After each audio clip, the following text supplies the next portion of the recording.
We're moving on to side mount. You really have to understand side mount. This is kind of the launching pad for a lot of your other game in Brazilian Jiu-Jitsu. And there's a lot of variables. So you'll soon see my arms can be doing different things, my legs can be doing different things, my hips can be doing different things, and my body can be doing different things. Each of these changes the game, changes his options on the bottom, changes my options on top. So it's probably the most complex of the top positions. Let's talk a little bit about how you would use these different positions and also how you would transition to some other positions. Anytime I'm in side mount against a Brazilian Jiu-Jitsu guy, one of his main things is going to be put me into guard or put me into half guard. Go ahead please, Don.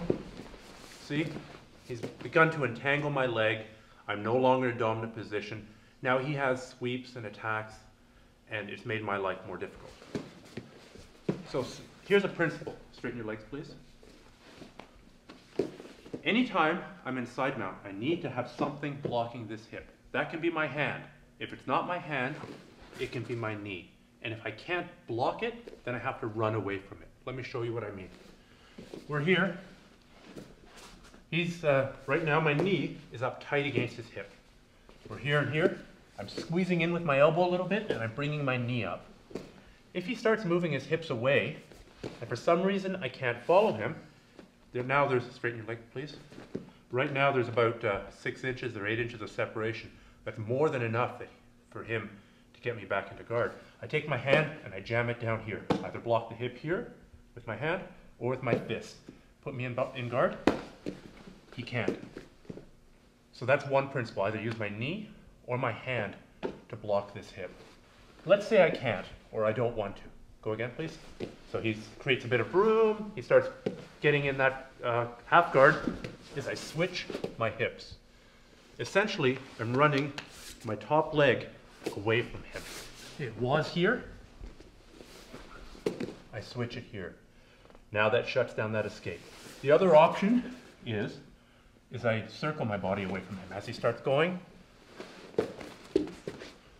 I move my legs towards his head, and I keep my hips flat down. Other options from side mount include coming up to knee mount.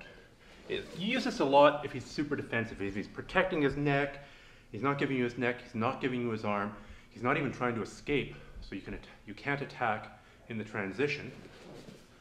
I might block across his hips with my forearm here, block across his neck, or grab his gi here, and pop up. Now I can start using the knee mount, which we'll discuss in the next section, to put a lot of pressure onto him. From knee mount I can go to other things. Another very common transition that you should learn is we're here, under the head, under the arm, I switch. I come over the head, and I block the hip, and I back step. We're here. I try and circle as far as I can towards his head. And then I swing my bottom leg over. We're here. I circle away, I back step, legs are wide, and I swing up to mount. And I stabilize mount position. You see that transition again and again in Brazilian Jiu-Jitsu.